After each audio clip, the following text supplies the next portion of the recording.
Hey, good evening. If everyone is back from their break, um, we'll just give people another 10 seconds to log on. Great. And we will jump into our panel discussion on data sharing. But first, I need to introduce, other than the two panelists that we've already heard, Raju and Jeffrey, a new panelist who has joined us. And I believe he's an accountant by training. And that's Mr. Lim Zichen, who's an executive director for finance transformation and change management at Nomura Asia. Zichen heads up the finance transformation and change management for Nomura Asia outside of Japan. He has 20 years experience in financial services, having worked in London, Hong Kong, and Singapore in operations risk and finance roles for various international banks. He's a firm believer in lifelong learning, and he started his ACCA journey while in his final year at NUS. And after working for a few years with the civil service at Citigroup, Suchen, or TC for short, went to London to pursue his MBA at London Business School and completed his CFA at the same time. So even now, he's still learning, and as head of finance transformation, he's learning about new technologies and trends impacting the finance industry, and has acquired new skills like data visualization, machine learning, and etc. Okay, and so I'll invite Zuchen to join our panel. And as I mentioned earlier, we have Raju, whom we heard earlier, and Jeffrey, whom we also heard earlier from, to join this panel. Welcome, gentlemen. Okay, I think you guys, can you get them unmuted? Can you guys unmute yourselves?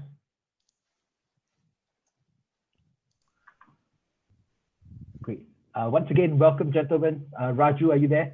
Yes. Sound test, Jeffrey. Hello. And TC. Hey. Great. Okay, good. So we had a very lively set of presentations on different aspects of data sharing and data innovation. Okay, so I'm going to jump into some of the questions that I have, but for the audience watching this, if you have more questions, I think the Q&A is still open, continues to be open. Please, don't hesitate and keep those questions coming. So, but my questions I would have would be these. We talked a little bit about data sharing, right? The process in which companies can now share their data with each other. Have you guys seen any good examples, things that will say, hey, this is a really great way in which data sharing has worked out? There's a win-win benefit for everyone involved. Have you seen any good examples that we can kind of learn from? Anyone? Maybe Raju, let's start with you. Okay, so the two biggest examples that touches almost everybody are Netflix and YouTube. So when you see a certain kind of movies or certain kind of television serials on Netflix takes your data and uses it with its AI algorithm to give you similar ranked or similar areas of interest that might be useful for you. This is not a bad example. This is just trying to give you whatever you are interested in. The same goes with YouTube.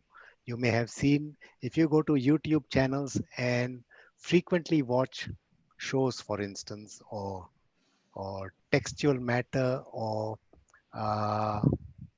anything related to, let's say, learning, YouTube will automatically find related videos for you and send them to you quite frequently for you to continue that learning. Now, these are two positive examples. The other good example where data is used positively is Grab, or Gojek, or some of these guys who are using your data to find out where you frequently visit. And then many of those places, for instance, in some cases, you will get discount vouchers sent to you in lax periods to to say that if you're going from place A to place B, which you frequently go to, you have a $2 voucher, which is a discount voucher. So these are positive examples of positive data use. I hope that answers your question. It does. It does. So thanks for those examples. I don't want to restrict myself to just that coming from Raju. So maybe TC, any examples from you, or they can pick off? I think two, right? One is many years ago when I was working in London. I was very impressed by this supermarket chain called Tesco. And to be fair, that's why I'm a firm believer of data analytics, right? Basically, it's the only supermarket chain I've seen so far that knows what you buy and what to stock. So if you buy cheese, they send you wine vouchers. If you buy diapers, maybe they send you the house brands, and after that send you some other thing about baby milk or whatever. So they work out that you have kids, and then you like wine or not. And to the extent that they even know location-based, right? So if there's a lot of maybe Chinese or Indians in these areas, they stock accordingly, right? So to me, that I always use that as a real example of how you use data. Is really to make you want to make money. That's how you use data effectively, right? But one recent one which is quite scary actually is I started learning all this, I became more of an IT person, right? So I started learning all these technologies, and when you start googling them online, before you know it, your Facebook start recommending you some courses, your LinkedIn start recommending you some stuff. So that's the extreme of data sharing, right? Good point. I see Jeffrey smiling and nodding away. Jeffrey, Yeah. do you have any?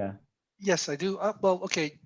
So some of my clients are in the healthcare space, and so in healthcare space, there's biomedical research, but there's also service improvements and QA.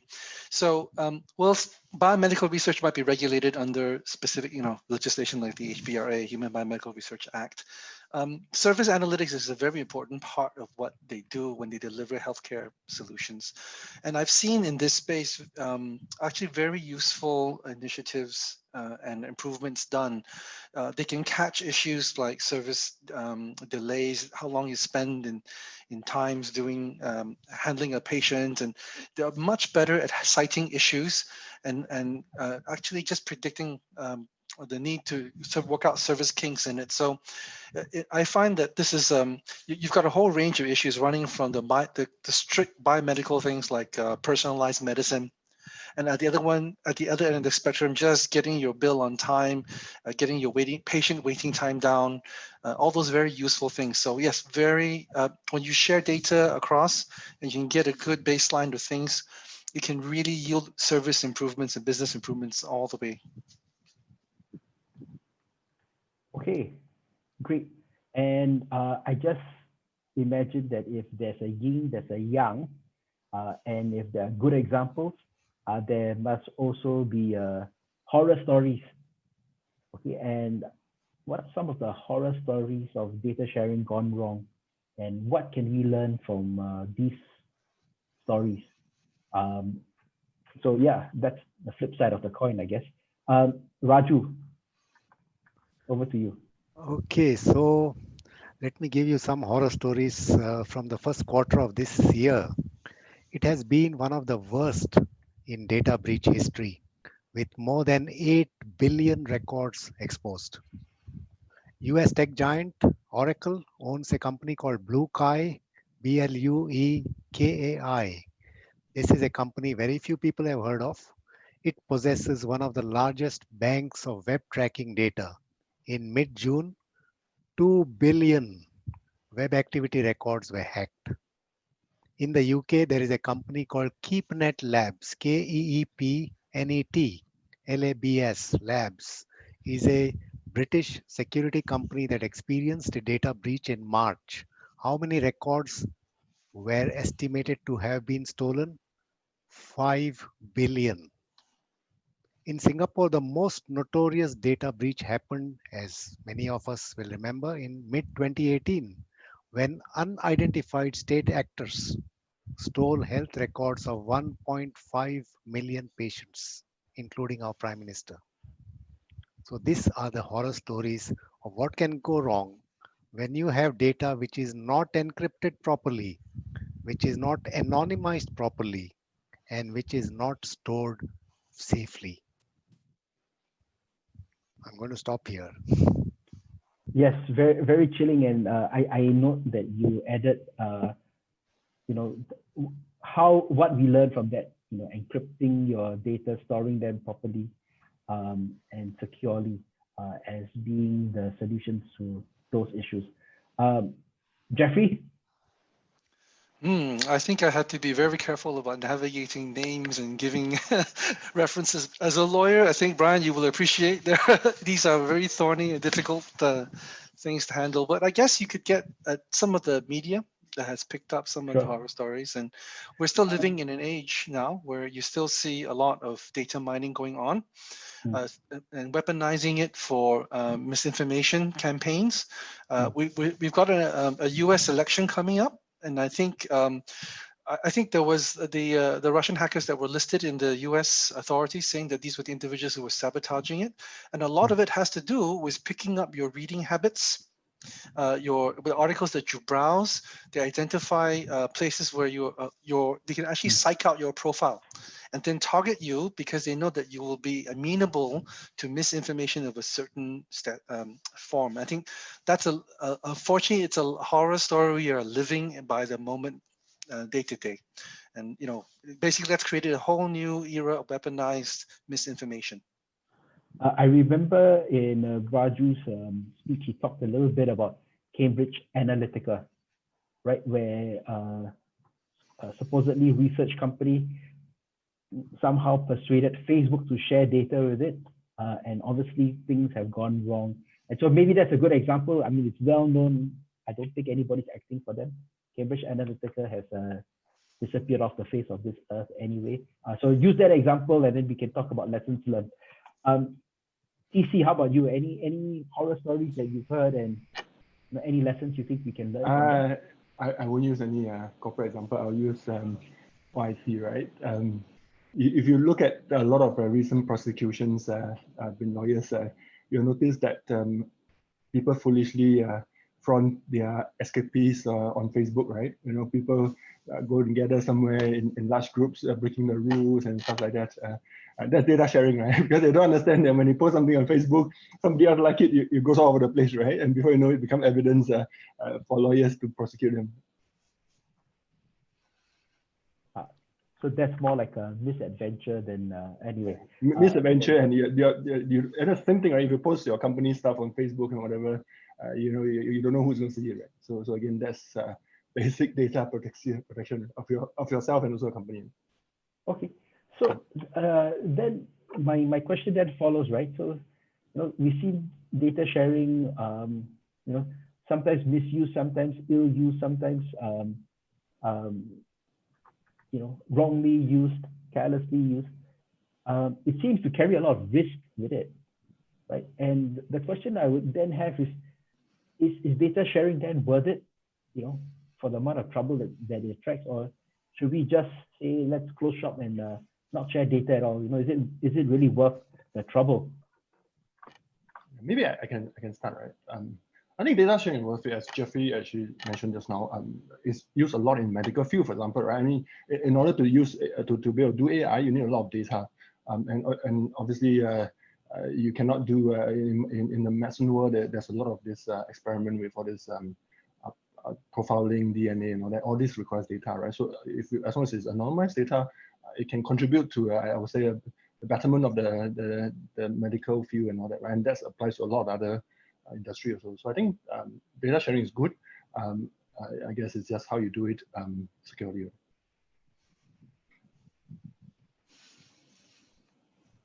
How about Jeffrey? What do you think? To add to your further point during your speech. Well, I think that the risk aside, I mean, everything you do in life is with risk. The issue really is, can you manage that risk? What is the magnitude of the risk? Is it likely that the risk will occur, and is the severity of harm high? So there's obviously different levels of responses and measures that you have to take depending on the type of risk that you have. If it's high risk, low probability, that still is a different profile from, say, low risk, low probability, right? And so the measures that you take and the scrutiny which you do, both as a user and as an organization, needs to be pegged to that. And then it's embedded in the way the cases, I think, Brian, as you know, have come up as well through the PDPC. You'd have to go further and take more precautions if you're handling a higher risk profile, more sensitive data, for example, or the potential for significant harm. These are all benchmarks which are very important when you look at these choices that you make. So the short answer really is, I think it's worth doing because of all the benefits there are. But it just means that depending on what you are doing, there will be certain requirements that come along with it. And there was an earlier question before the break, right? Given the price tag or the sticker of data innovation, do we do the legal audit first and all that? I think, again, that's why I went back to the business case.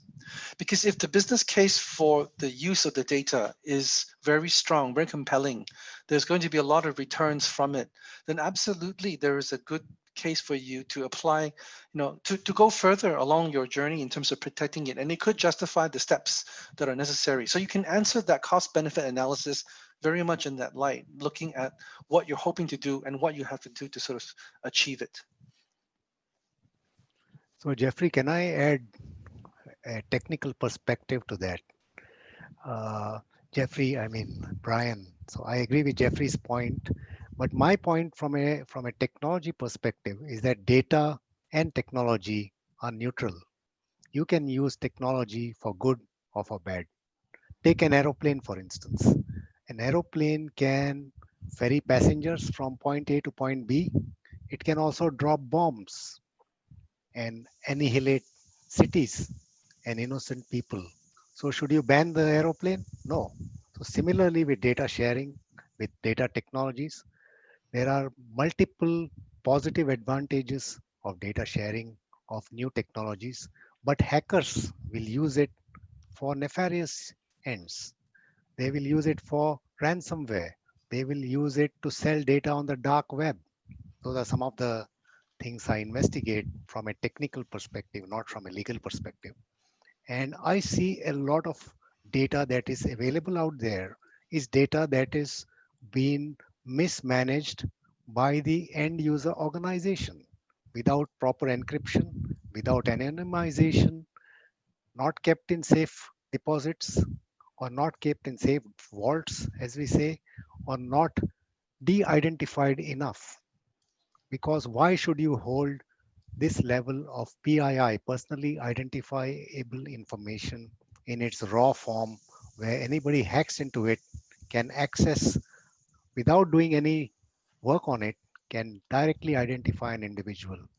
So that is my question. The fault lies with the organization which is not aware or is careless or needs a stick or a reputational risk to be hit on the back, and then it will wake up. That's where the legal part comes in. Unless there is a stick, the carrots don't work, only the sticks work. Right. Okay.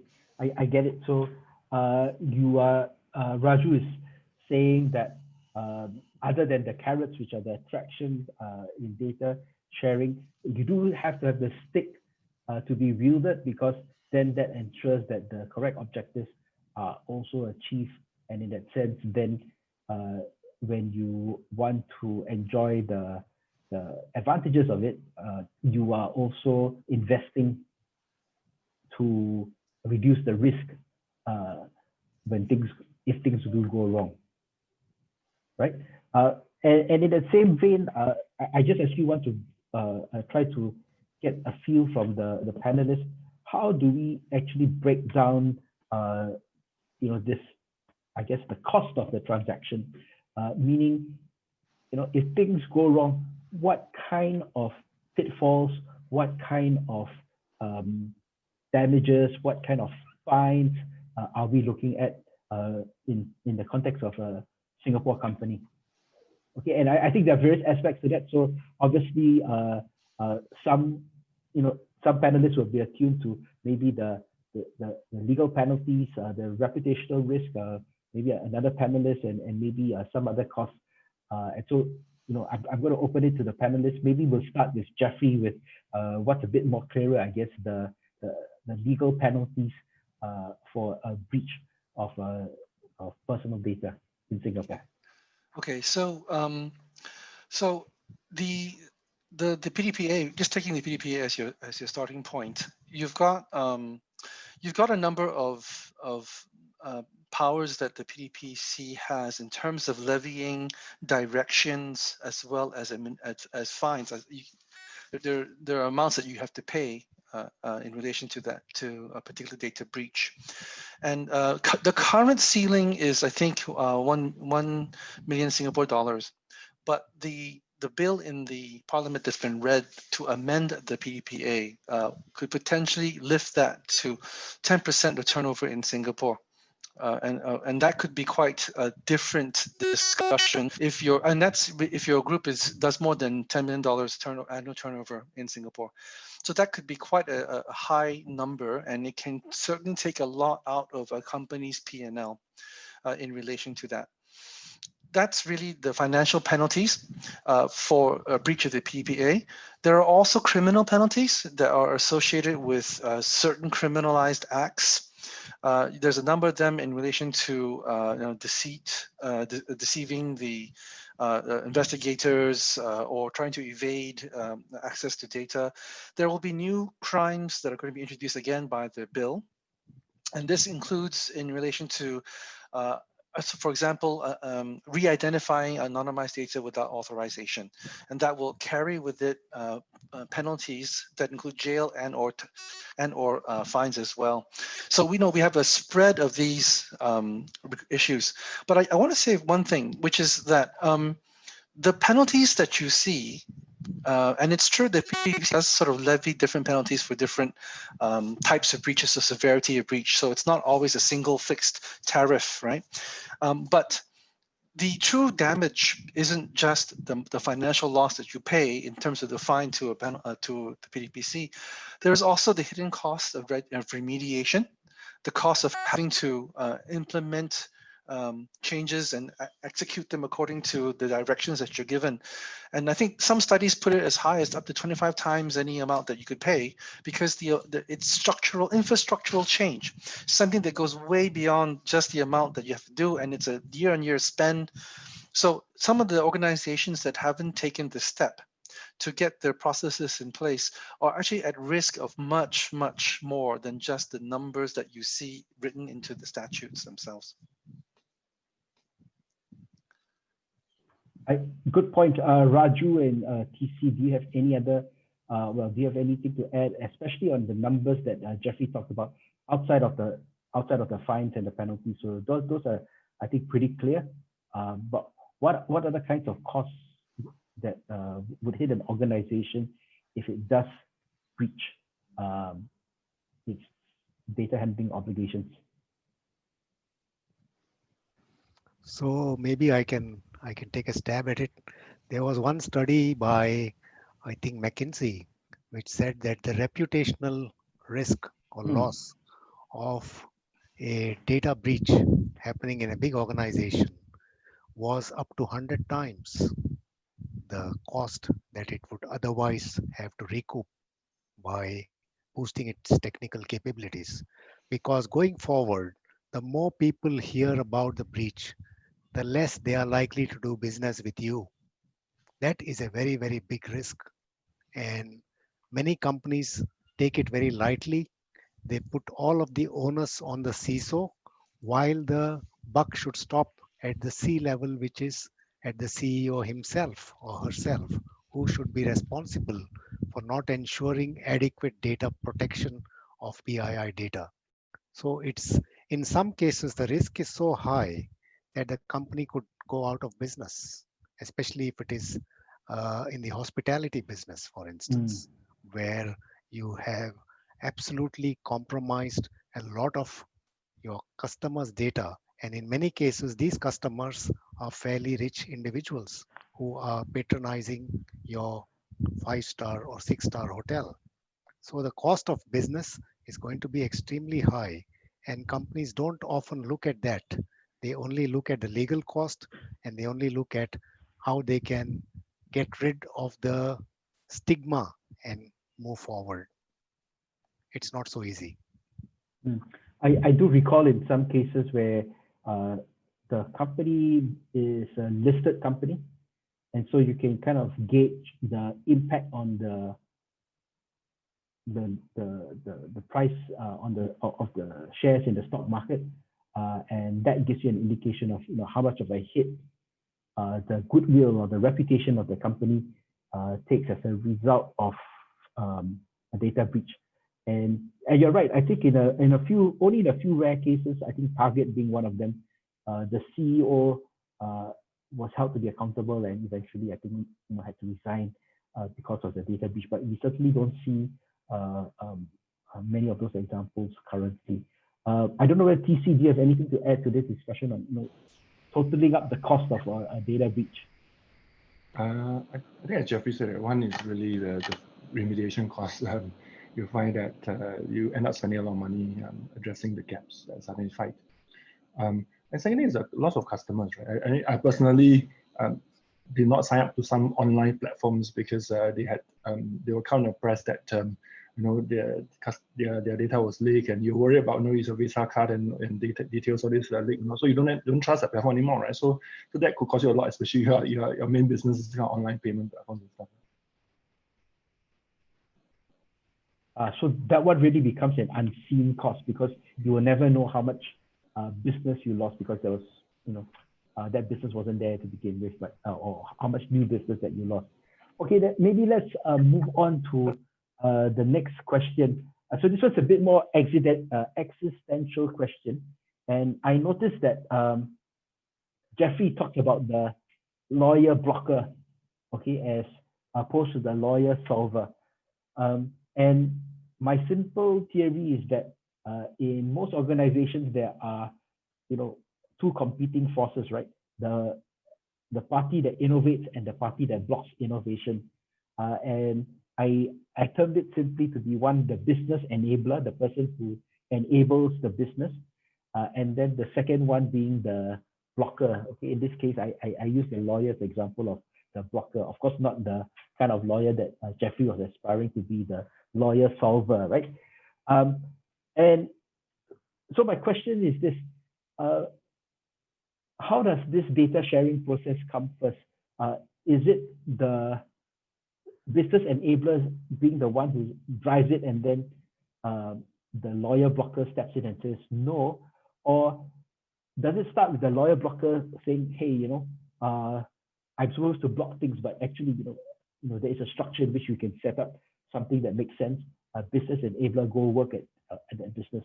In an organization, which comes first and which has precedence over the other, the business enabler or the lawyer blocker? I'll let Jeffrey start, and then maybe over to TC and then Raju. Okay, so I think law firms, law departments, many of them have gone through some changes. And when I was in-house, the law department's nickname was the Business Prevention Unit. But I think it's changed quite significantly. I think law departments and legal teams are now very far-sighted. At least those which are well led. They like any business leadership team, they look at opportunities and threats ahead of them, and they plan ahead. So a lot of the legal work that actually needs to get done, you can sort of cite it in advance and build your solution up front without waiting for the business enabler to come to you to tell you, oh, this is what I want to do. If you're any good, you're basically looking ahead already and anticipating the changes that need to happen and studying these issues proactively, so that by the time the business wants to talk to you about something, you've actually got something in mind already. And that kind of is, I think, how some of the better run legal teams are all about. So it's if you think about how they teach you in business school, concepts like the SWOT analysis: strengths, weakness, opportunity, threats, right? You can do the same thing from your legal mechanisms, your platform, your processes, and say, what are we good at? What are we weak at? What's the opportunity ahead of us? What's the threat ahead of us? And you can sort of assess the steps you need to take along the way. So managing a legal team and developing legal solutions is really just seeing things now and anticipating them before they come up. So my answer is really, I don't think you have to wait for the business enablers to come to you. You can actually be very proactive and take the step forward and get your solutions in place. Okay, so that's the kind of lawyer that companies need to hire. TC, over to you. Yeah, I guess given that we are the one doing the transformation, we are always the one that approach the control functions, right? Which include not just the legal, but also our compliance and IT security. And you'll be surprised how many teams you have to ask before you can do anything. Yeah, and so it's always from us asking them. I guess it takes a while to establish the relationship and how to get it done. So next time you ask them, you know there's a list of forms to fill, a list of questions to answer. You are prepared, right? I think the first attempt could take a few months, and hopefully that strings as you get more used to working with them. But I do hope that there'll be more of Jeffries in all these control functions. Okay, Raju. So I have a different point of view.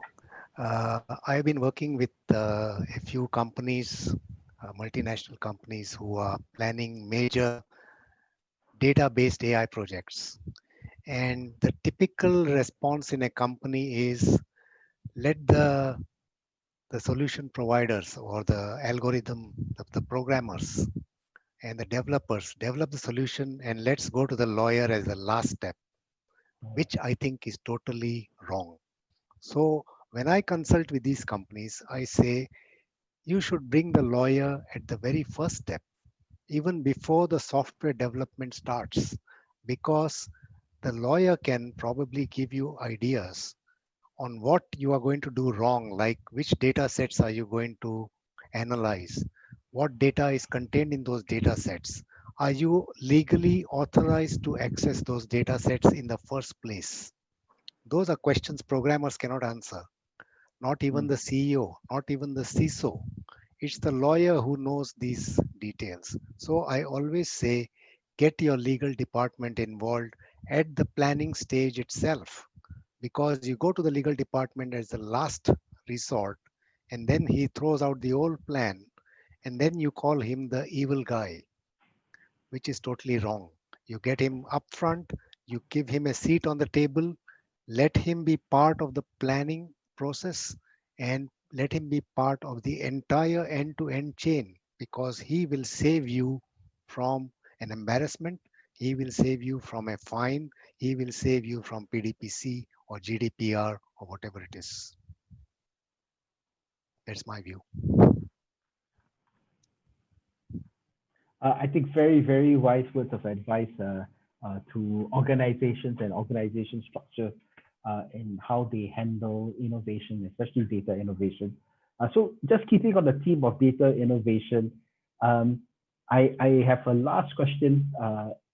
We'll take a bit of time to set this up, but very often we think that when data innovation happens in an organization, it's very much the organization doing it for its own benefit, as opposed to the benefit of the data subjects, right? If I want to sell you more movies, I want to sell you more diapers, I'm going to use data innovation so I can earn more money, and that could actually come at your expense.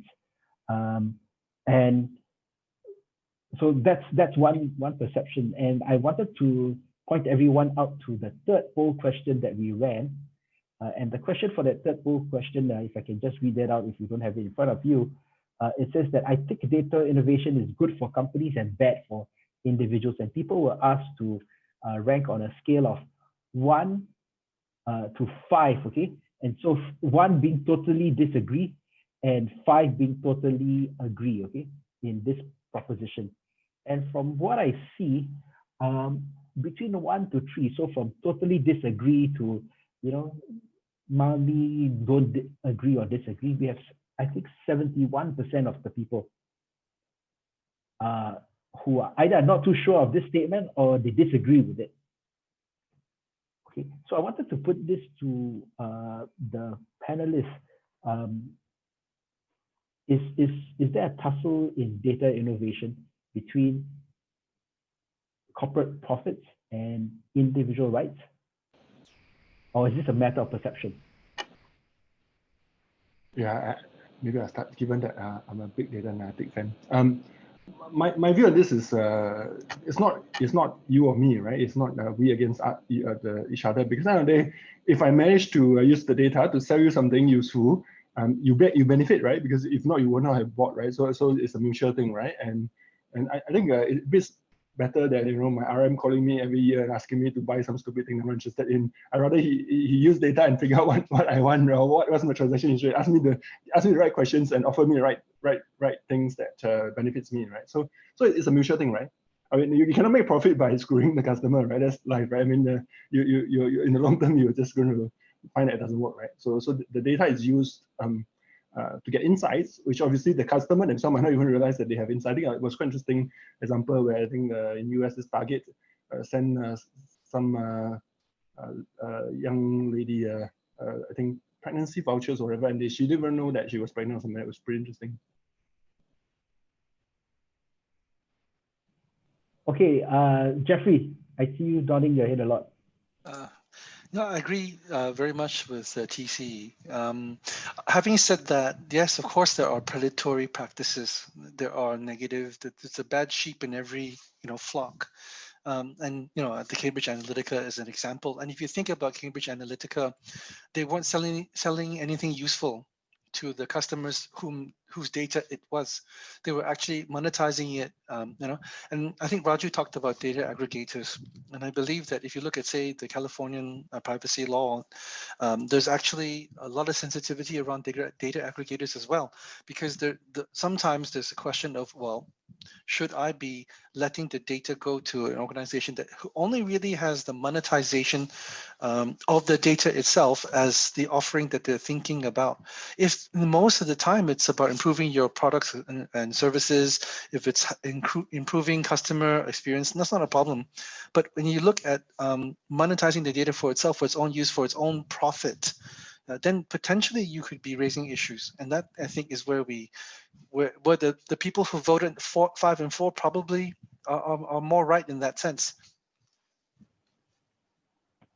Raju, how about ethics? Does ethics play a part in this data innovation? So coming back to innovation, you will see this basically in countries basically where you trust the government.